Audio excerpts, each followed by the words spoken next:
안녕하세요, 청취자 여러분. 오늘은 보내주신 매티오 헨리 주석 자료를 가지고 출애굽기 10장 메뚜기 재앙과 흑암 재앙 이야기를 한번 깊이 파고 들어가 보겠습니다. 네, 바로의 그 끈질긴 고집, 또 거기에 맞서는 하나님의 정말 놀라운 능력, 그리고 그 속에서 하나님이 이스라엘 백성을 어떻게 딱 구별해 내시는지, 이게 또 오늘 우리에게 어떤 의미가 있는지 주석의 통찰을 따라서 한번 살펴보겠습니다. 맞아요.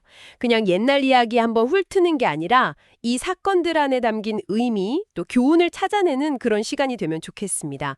자, 그럼 바로 시작해볼까요? 먼저 하나님께서 모세에게 다시 바로한테 가라고 명하시는 장면부터 봐야겠네요. 네, 아니, 바로가 계속 거절하는데 왜 또 보내시는 걸까요? 그게 참 중요한 질문인데요. 주석을 보면 하나님의 목적이 단순히 그냥 이스라엘을 애굽에서 내보내는 것, 거기서 그치지 않는다는 거예요. 아, 그 이상이 있다. 네, 출애굽기 10장 2절에도 나오지만 하나님께서 이 일들을 하신 이유가 이 표징들을 후대에 전하게 하려는 목적이 있다는 거죠. 아하, 교훈으로 삼으라고? 그렇죠. 그러니까 이 재앙들은 자연세계에 대한 하나님의 완전한 통치권, 그리고 또 악의 세력, 그러니까 사탄의 왕국에 대한 하나님의 승리를 보여주는 아주 강력한 증거라는 겁니다. 그냥 재앙이 아니라 기념비 같은 거네요. 맞습니다. 하나님의 위대함, 또 죄가 얼마나 심각한지 보여주는 영원한 기념비, 그리고 후손들한테 하나님께 맞서면 이렇게 된다, 이걸 경고하는 메시지인 거죠. 바로를 향해서 네가 어느 때까지 내 앞에서 겸비하지 않겠느냐. 이렇게 꾸짖으시는 말씀, 출애굽기 10장 3절이죠. 이게 참 날카롭게 들리더라고요. 네, 그렇죠. 주석도 벨사살 왕이나 시드기야 왕처럼 교만 때문에 망했던 인물들을 언급하면서 하나님 앞에서 겸손해야 한다는 걸 아주 강조해요. 세상에서 아무리 높아도 하나님 앞에서는 낮아져야 한다. 그렇죠. 바로가 이전 재앙들 앞에서 잠깐 굽히는 척했지만 그게 뭐 진심도 아니었고 오래가지도 못했잖아요. 주석이 그걸 딱 짚어내더라고요. 그리고 이제 메뚜기 재앙 경고가 이어지는데 와, 이거 진짜 끔찍하던데요? 네, 정말 그렇죠. 우박 맞고 남은 것까지 메뚜기가 완전히 다 먹어치울 거다. 그리고 이전과는 비교도 안 되는 규모로 온 땅을 덮을 거다. 집 안까지 들어온다고 했죠. 네, 4절부터 6절까지 보면 그런 내용이 나와요. 근데 여기서 모세의 행동이 좀 인상적이에요. 이 말을 딱 전하고는 바로 대답을 안 기다리고 그냥 돌아서 나와버려요. 왜 그랬을까요? 주석은 이걸 뭐랄까 예수님 제자들이 복음 거부하는 마을에서 발에 먼지 떨어버린 것과 비슷하게 봐요. 하나님의 심판이 이제 임박했다. 더 이상 기회는 없다. 이런 단호한 선언 같은 거죠. 아, 버림받은 자에게는 멸망밖에 없다. 이런 메시지군요. 네. 그런데 여기서 좀 흥미로운 게 바로의 신하들이 나선다는 거예요. 7절이죠. 맞아요. 아니, 왕은 아직도 애굽 망한 줄 모르시냐고 이러면서 막 바로를 설득하려고 하잖아요. 그렇죠. 이스라엘이 애굽한 때는 이제 감당 못할 무거운 돌이 된 거예요. 주석은 여기서 지도자 한 사람 고집 때문에 나라 망하는 걸 막아야 한다는 뭐랄까 신하들의 그런 충원, 그런 걸 읽어내기도 하고요. 결국 그래서 협상이 다시 시작되는데 이번에는 누가 갈 거냐 이게 문제가 되죠. 네, 모세는 아주 단호하죠. 남녀노소, 가축까지 전부 다 데려가야 한다. 하나도 남김없이. 그렇죠. 하나님 숨기려면 우리가 가진 모든 걸 다 드려야 한다. 이 원칙을 분명히 하는 거예요. 가족 모두가 제사에 참여해야 하고 가축은 재물이니까 당연히 가져가야 한다. 이런 논리죠. 근데 바로는 장정들만 가라고 하잖아요. 속셈이 너무 뻔한데? 네, 10절, 11절 보면 나오죠. 아이들을 애굽에 남겨서 결국 이스라엘에 돌아올 수밖에 없게 만들려는 뭐 인질극이나 마찬가지죠. 주석은 이 부분을 또 영적으로 해석하더라고요. 맞아요. 사탄이 특히 어린 세대의 신앙 성장을 막으려는 시도랑 연결해요. 아, 아이들을 붙잡으려는 바로처럼. 네, 어릴 때 그 순수한 믿음이 자기 왕국이 얼마나 큰 위협인지 아니까 사탄도 젊은 영혼들을 세상에 묶어두려고 한다는 그런 통찰이죠. 결국 협상은 깨지고 모세랑 아론은 쫓겨나고. 네, 주석은 여기서 라틴어 격언까지 인용하면서 바로의 어리석음을 지적해요. 하나님이 멸망시키려는 자는 먼저 미치게 하신다는 그런 뜻이죠. 결국 경고대로 메뚜기 재앙이 닥치네요. 네, 실제로 닥칩니다. 주석은 이 메뚜기 떼를 하나님의 군대라고 불러요.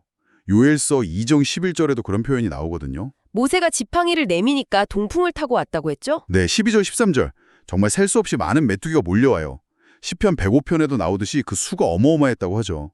인간의 어떤 군대보다 막기 힘든 군대였을 겁니다. 메뚜기들이 땅을 완전히 뒤덮어서 어둡게 만들고 남은 채소, 나무 열매 다 먹어치우고 15절 말씀이죠. 네, 여기서 주석이 중요한 신학적인 포인트를 짚어줘요. 첫째는 이 땅과 모든 소사는 결국 하나님의 것이기 때문에 하나님은 언제든 피조물을 통해서라도 그걸 걷어가실 수 있다는 거. 우리의 소유가 아니라는 거군요. 그렇죠. 둘째는 우리가 진짜 힘써야 할 건 이렇게 쉽게 없어지는 세상 양식이 아니라 영원한 생명의 양식, 즉 영적인 가치라는 걸 다시 한번 생각하게 하죠. 상황이 이렇게 되니까 바로가 또 다급해져서 모세랑 아론을 부르죠. 16절. 네, 17절까지 이전에 그 오만함은 어디 가고 없죠. 주석은 이걸 보고 그 조언 무시하다가 나중에 어려움 닥치니까 도움 구하는 모습, 마치 기름 준비 안 한 어리석은 처녀들 같다고 꼬집어요. 이번에는 바로가 내가 너희 하나님 여호와와 너희에게 죄를 지었다. 이렇게 말까지 하잖아요. 17절에요. 네, 고백은 하는데 주석은 이게 진짜 회개는 아니라고 분석해요. 왜죠? 죄를 지었다고 인정했는데. 결정적인 증거가 몇 개 있어요. 첫째, 여전히 나의 하나님이 아니라 너희의 하나님이라고 불러요. 아, 거리감이 느껴지네요. 그렇죠. 하나님을 두려워는 해도 내 주인으로는 아직 안 모신다는 거죠. 둘째는 하나님께 직접 용서를 구하는 게 아니라 모세랑 아론, 사람한테 구하고 있다는 점. 그러네요. 셋째는 죄 자체를 슬퍼하는 게 아니라 단지 이 죽음만, 그러니까 재앙의 고통만 없애달라고 한다는 거예요. 아, 결국 자기 불편함만 해결해달라는 거군요. 네. 마음속 완악함은 그대로 두고 겉으로만 뉘우치는 척하는 거짓 회개의 전형적인 모습이라는 거죠. 그런데도 모세는 또 기도를 해주네요. 네, 18절, 19절. 그러자 이번에는 서풍이 불어서 메뚜기를 싹 다 홍해로 몰아넣어요. 하나도 남김없이. 이것도 참 놀라운데요. 그렇죠. 주석은 여기서 또 몇 가지를 강조해요. 첫째, 바람조차 하나님 명령 따른다는 거. 하나님의 자연 통제 능력. 둘째, 모세의 권위가 다시 한번 확실해졌다는 거. 재앙을 내리기도 멈추게도 하니까요. 네. 그리고 셋째, 하나님은 아주 작은 회개의 기미만 보여도 바로 심판을 거두시는 자비로운 분이라는 거. 이게 바로 우리를 진짜 회개로 이끄는 동기가 된다는 거죠. 하지만 바로는 또 그렇죠. 20절. 재앙이 사라지자마자 다시 마음이 완악해져서 약속을 안 지키죠. 정말 답답하네요. 주석은 여기서 우리한테 경고해요. 양심의 소리, 하나님의 경고를 계속 무시하면 결국엔 그 소리보다 자기 고집이나 욕심에 완전히 사로잡히게 된다고요. 메뚜기 재앙 다음에는 이제 9번째 재앙, 흑암 재앙이 오죠. 이전과는 뭔가 분위기가 확 다른 느낌인데요. 맞아요. 주석도 이 재앙이 아마 10가지 재앙 중에 가장 무서운 재앙 중 하나였을 거라고 봐요. 시편 105편 28절에서는 이걸 첫 번째로 언급하기도 하고 요한계시록 16장 10절에 나오는 그 짐승의 나라가 어두워지는 재앙하고도 연결시켜 생각하게 하죠. 그 흑암이 어떤 특징이 있었는지 주석이 자세히 설명하더라고요. 네, 아주 생생하게 묘사하는데요. 몇 가지로 나눠볼 수 있어요. 첫째는 완전한 어둠이에요. 그냥 해, 달, 별이 안 보이는 정도가 아니라 아마 짙은 안개나 수증기 때문에 불이나 등불도 켤 수 없었을 거라는 거죠. 23절에 서로 볼 수도 없었다고 나오죠. 네, 주석은 이게 마치 지옥의 완전한 어둠, 요한계시록 18장에 나오는 바벨론처럼 등불빛조차 없는 상태를 보여주는 것 같다고 말해요. 두 번째는요? 손으로 만져질 듯한 어둠, 성경 표현 그대로 더듬을 만한 흑암, 21절. 이게 그냥 비유가 아니라 정말 안개가 너무 짙어서 손에 잡힐 것 같거나 아니면 그 기운 때문에 눈이 막 쓰라리고 아팠을 수도 있다는 거죠. 와, 그냥 깜깜한 게 아니었네요. 그렇죠. 셋째는 극심한 공포를 동반하는 어둠이었다는 거예요. 단순한 빛의 부재가 아니라 어둠 속에서 악한 영들이 활동하면서 사람들을 괴롭혔을 가능성도 제시해요. 시편 78편 49절 말씀하고 연결해서요. 악한 천사들을 보내셨다는 그 말씀이요. 네. 그리고 또 캄캄한 데서 자기 죄랑 마주하면서 양심의 가책 때문에 엄청난 공포에 시달렸을 거라고 추정하죠. 마지막 특징은 뭔가요? 사흘 동안 지속되었다는 거. 이 길고 끔찍한 시간 동안 사람들이 너무 무서워서 자기 집에서 한 발짝도 못 나갔다는 거예요. 23절. 완전히 마비된 상태였군요. 네. 주석은 이걸 영적인 어둠이랑 연결해요. 사탄이 사람들 눈을 멀게 할 뿐 아니라 손발까지 묶어서 하나님을 위해 아무것도 못하게, 하늘로 나아가지 못하게 만드는 그런 상태에 비유하더라고요. 왜 하필 흑암이었을까요? 빛을 없애는 재앙. 주석은 여기에도 분명한 이유가 있다고 봐요. 일단 하나님의 말씀이라는 빛을 거부했으니까 어둠으로 벌받는 게 마땅하다는 거죠. 빛보다 어둠을 사랑한 대가. 그렇죠. 또 애굽 사람들이 이스라엘 백성의 등불, 그러니까 기쁨과 번영을 끄려고 했던 그 잔인함에 대한 하나님의 공의로운 심판이기도 하다고 보고요. 그러면서 이런 질문을 던져요. 사흘 동안의 흑암도 이렇게 끔찍했는데 영원한 어둠은 대체 어떨까 하고요. 생각만 해도 끔찍한데 여기서 정말 놀라운 대조가 나타나잖아요. 네, 바로 그 부분이죠. 애굽 온 땅이 그렇게 끔찍한 어둠 속에 있는데 이스라엘 자손들이 사는 곳에는 빛이 있었다는 거. 23절 후반부죠. 고센 땅뿐만 아니라 애굽 사람들 사이에 흩어져 살던 이스라엘 사람들 집까지도요. 능력, 자연 법칙을 넘어서 역사하시는 거죠. 둘째는 자기 백성을 향한 하나님의 특별한 은혜와 보호.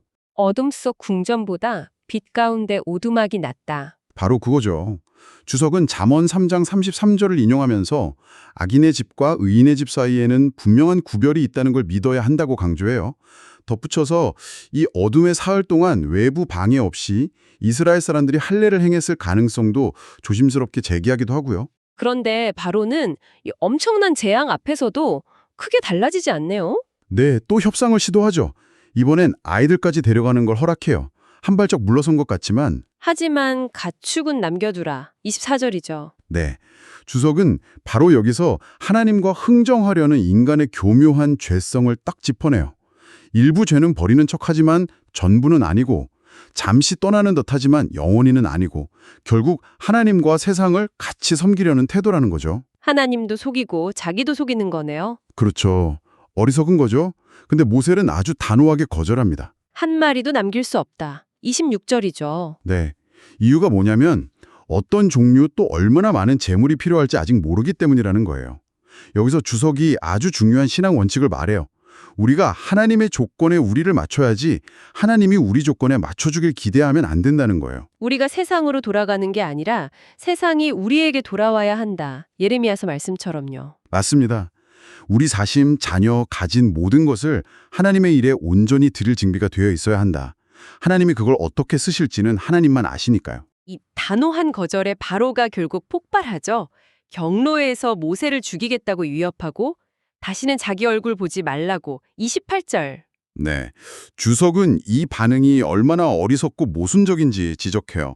아니 모세가 자기 얼굴 안 보고도 재앙 내릴 수 있다는 걸 벌써 잊었는지 또 재앙 멈춰달라고 자기가 그렇게 애원했던 건 까맣게 잊고 자기를 위해 기도까지 해준 사람을 죽이겠다고 하니 이건 정말 용서받기 힘든 악이고 완악한 마음의 비참한 결과라고 분석하죠. 모세의 대답도 의미심장해요. 당신 말씀이 옳습니다. 내가 다시는 당신 얼굴을 보지 않겠습니다. 29절 말씀이죠. 네. 그런데 주석은 이게 완전한 끝은 아니었다고 덧붙여요. 결국 바로가 나중에 다급해서 다시 모세를 찾게 될 거라는 걸 암시하면서 출애굽기 11장 8절, 12장 31절 하나님께서 자기를 거부하는 사람들을 그들의 미혹 속에 그냥 내버려 두실 수도 있다는 경고를 하죠. 마치 거라사 사람들이 예수님께 떠나달라고 했을 때 그냥 떠나셨던 것처럼요. 네, 오늘 메투엘리 주석을 따라서 출애굽기 10장의 메뚜기 재앙과 흑암 재앙을 함께 살펴봤습니다. 바로의 끈질긴 저항, 그걸 넘어서는 하나님의 능력과 목적, 또 재앙 속에서도 자기 백성을 구별하시는 신실하심, 그리고 진짜 회개와 가짜 회개의 차이 같은 것들을 볼 수 있었네요. 그렇습니다. 특히 그 빛과 어둠의 극명한 대조는 오늘 우리에게도 참 많은 걸 생각하게 하는 것 같아요. 하나님께서 이 혼란한 세상 속에서도 당신의 자녀들을 어떻게 특별하게 보호하시고 빛으로 인도하시는지, 또 그분의 심판 안에도 여전히 자비가 있다는 걸 볼 수 있었죠. 청취자 여러분께서도 이 이야기들을 통해서 오늘 나를 부르시는 하나님의 음성에 나는 어떻게 반응하고 있는지, 진리의 빛 앞에서 내 모습은 어떤지 한번 돌아보는 시간이 되셨으면 좋겠습니다. 마지막으로 이런 질문을 한번 던져보면서 마무리할까 합니다. 주석이 지적했듯이 바로는 계속해서 무언가를 남겨두려고 했잖아요. 처음엔 아이들, 다음엔 가축. 어떻게든 하나님과 타협하고 흥정하려고 했죠. 혹시 오늘날 하나님께서 우리에게 전부를 원하실 때 우리도 모르게 혹은 알면서도 남겨두려고 하는 그 가축은 없을까요? 우리 삶의 어떤 영역, 어떤 소유, 어떤 관계를 아직 온전히 하나님께 내어드리지 못하고 내 손에 꽉 붙잡고 있진 않은지 이번 기회에 한번 깊이 생각해 보시면 어떨까 싶습니다. 다음 시간에 더 깊은 통찰로 다시 찾아뵙겠습니다.